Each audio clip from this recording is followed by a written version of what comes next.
crack. Hello and welcome to Blackmans Bay Studios. About time for another Minisode, Keith. Yep. This one we've been planning for a little while, haven't we? Yeah. In fact, this one's going to be 2 episodes. Yes, it needs to be, yeah. Yeah, because we've got so much to cram in, of course. So, what are we going to be talking about, mate? Well, we're going to be talking about our school days. Overall, it's a story of a happy school life, I would say, but there is a dark side to it. Yeah. And it includes some rather intimate personal examinations and some rather funny experiments on kids. Yeah, we don't mind laying our, bearing our souls, do we? No. It was a long all time will ago. be revealed today. 60 odd years ago, eh? Yeah. 60 years ago. Don't bear thinking about, does it? That's right. Now we went to different schools. I went to Gray's Farm, infants and juniors, and Mick went to Midfield. Down to Midfield there. And like I said, some of the memories that come back to me from those early days. The very first day at school, my very first day, I run home. I just run out to school, run home, and then went home and sat on the doorstep waiting for my mum to come home. I'll never forget that. And my mum was always amazed that I could remember it. Being a 5-year-old, And so I can remember that from the old days. And you had a bit of a experience, didn't you, Mick, on your first day? I did a really very bizarre thing on my first day. What you've got to realise is, even at the age of 5, I was always out and about, either playing football up the woods, that sort of thing. And I also used to travel over to my future brother-in-law's family's home in Watery Lane on my freewheel bike without a saddle. I used to get home, and my mum would say to me something like, "Where you been?" I'd say, "I've been down the Archhole," which is what I used to call the subway under Crittle's Corner. Anyway, the point is, I knew my way around, but for some really weird reason, my first day at school, I left a pile of bricks in the front garden because I was a bit worried that I might not be able to find my way home, and I only had to go to the top of the street, didn't I? Yeah. But when I got up there, there was all these kids crying and women, with tears in their eyes and all that. And my mum said to me, "You all right?" I said, yeah. She just said, "I'll see you later then." I said, "Yeah, okay." Yeah. And that was it, It's bizarre. I mean, nowadays, kids 15, the parents take them to school, don't they? And when we used to go on our own when we was 5, back in the day. Yeah. I'll tell you one, sometimes you couldn't find your way home.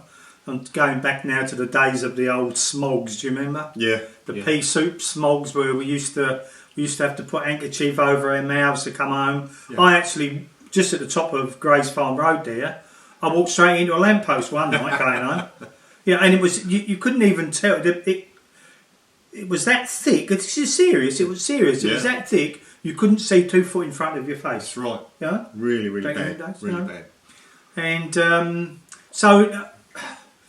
going back to those early days when I was in the infants, things that spring to mind for me are, we used to, some of the school concert things we had, and, we had the Harvest Festival, and I think there's a picture there, and I'm way over there behind a crack on the right-hand side. And, there's a couple of faces there that I know, Sandra Giles, and Foster as she is now.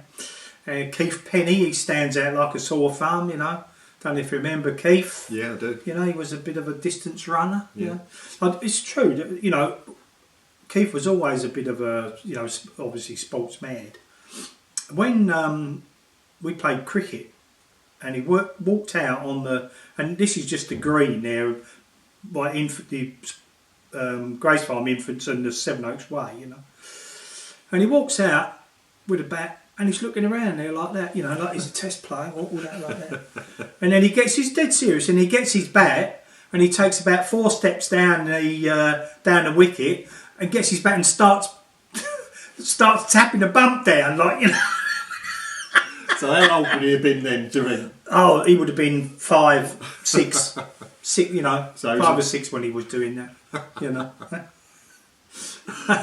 What about yours? You got some early days at the infants here, Mick, or the juniors? Yes, one thing that I remember vividly was you had the inoculations of the day. Don't call it that anymore, do they? No. And some of the examinations we used to have. Now, I don't know if they'd be allowed to do it, but we'd have a doctor come in, and he'd he'd put his hand down and gently lift up your gentleman's tackle and say cough, and you go, and you go, that okay. And about another time, I'm going to talk about a bloke named John Barrett. Now, John Barrett, I didn't see much of him after we left the school, but I believe his brother used to drink in the crayfish. Now, John Barrett was a really dark-haired bloke with big black eyebrows. I bet he shaves twice a day now. Anyway. Didn't old Ian Goss do that? Probably. But we was all lined up with our shorts on, and there was a nurse going down a line, pulling our shorts out and looking down like that. And I was standing next to John Barrett, and she come to me and she looked down like that. And when she went like that to John Barrett, she went, "Oh, you're a bit advanced, aren't you?" So when I was at the infants, there was a really scruffy kid there who was in the second year of the infants. I don't know what they call it now these days. It's all above me, you know. Year 1 and 9, whatever. Anyway, don't matter. So there's a kid who was a really scruffy looking, scruffy ragamuffin, if you like. And we used to have a weather station along Seven Oaks, just along the Seven Oaks Way there. And it was like, one of these white things with the louvery doors on it, you know the ones? Yeah. And inside there was the rainfall and other bits and pieces. And this kid used to do that every day. He used to go down, do it, and then mark it all up on a sheet. And I always thought, I wonder why they got him to do that. Anyway, when I came to the second year, they fucking asked me to do it. So I used to... You became the scruffiest kid in the school. The scruffiest arsehole in the school.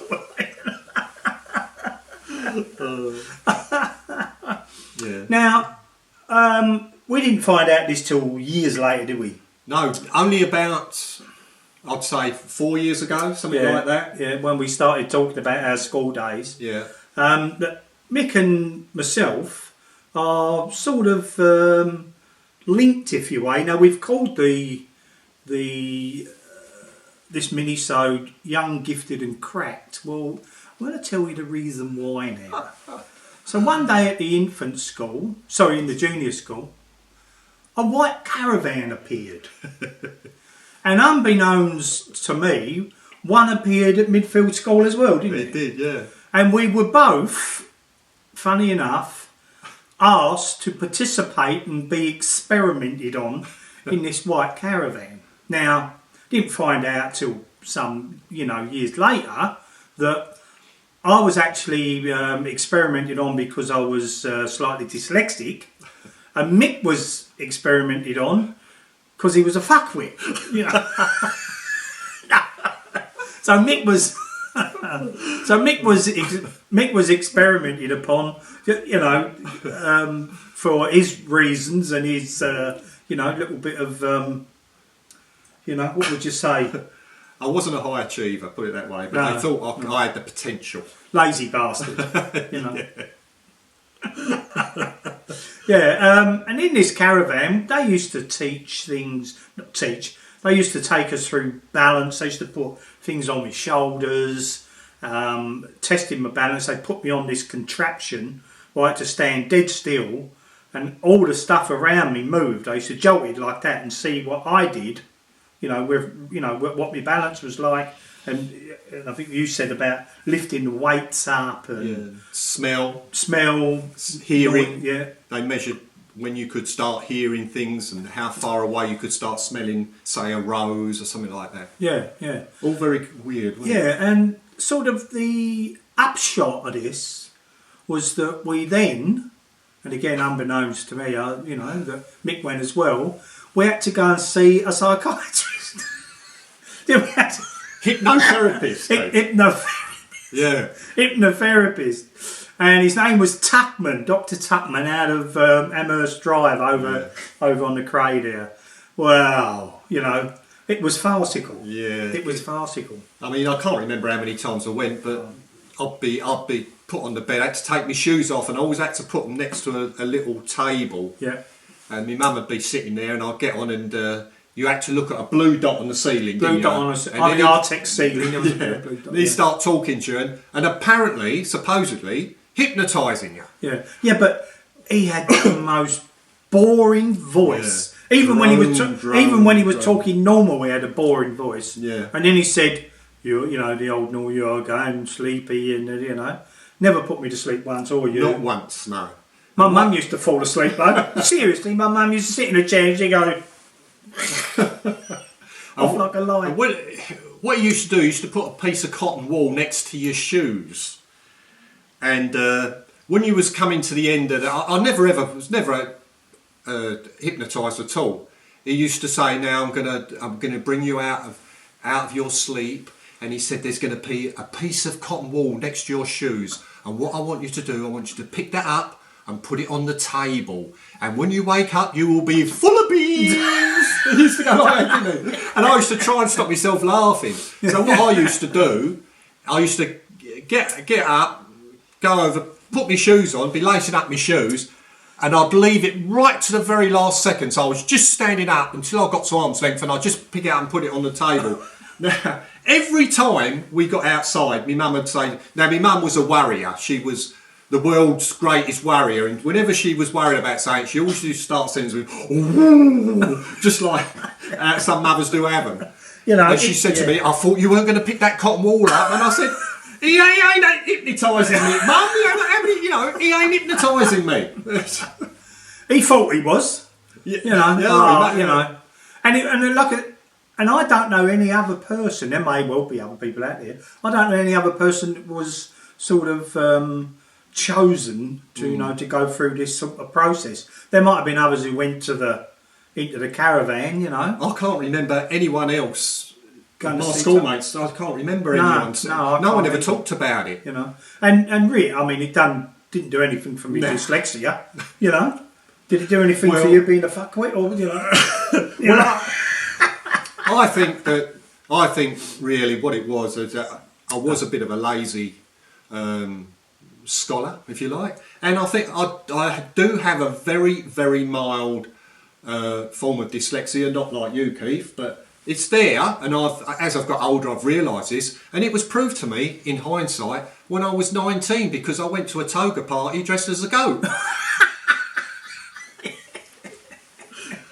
Anyway, I think the root of it was obviously I failed me 11 plus. I just showed up for school one day and took a test, never knew nothing about it, just took a test, and the headmaster came in, Mr. Taylor, and he stood in front of the class and he said, "Well, I'm afraid you failed," he said, "and Michael, you got all the hard questions right and all the easy questions wrong," and that's dogged me all through my life. That's right. Now, talking about this dyslexia thing, a few years ago, it would only have been probably 10 years ago, I saw a news item and it said that Sydney University were being given a $10 million government grant to investigate the possibilities of linking balance with dyslexia, right? Hang on a minute. 60 years ago, they knew all that, and they've been given they were given $10 million. Give it to me. I'd have told them. I could have gone out and bought a caravan and said, "Right, let's get yourself in there." And look, we're going to end this here. But one thing I wanted to say, which we didn't get when we were at the junior school, I think they do it a bit more now, but we were just not prepared in any way, shape or form for the senior school. No. You've gone from this small, couple of classes, all of a sudden you hit into a massive big school. What did it have? 800 boys in there, and it was just like a completely, new world, wasn't it? The only thing that we had insight into the school, they used to run open days. You remember the open days? And they used to have the fair, or you could go parachute jumping and get on a bloody tank, and they'd open the school. I'll never forget going through the science classes, because all laid out on the desks were, you know, a dissected frog, you know, or the inside of a rabbit, and I thought, yes, I'll have some of that. You know what I mean? And you've got all these things preserved in jars, and I thought, you know, I want to get my hands on that. But of course, it wasn't for another 3 years that you're allowed to even go anywhere near that sort of stuff. So, yeah. So I think that's about it for the infants and juniors. It is, yes, and we're going to do another part of this, which we'll edit in, and you know, so you don't get too bored, I suppose. You know? And the next one is the senior school. The senior school. So we'll see you when we see you. Bye bye. Thank you very much.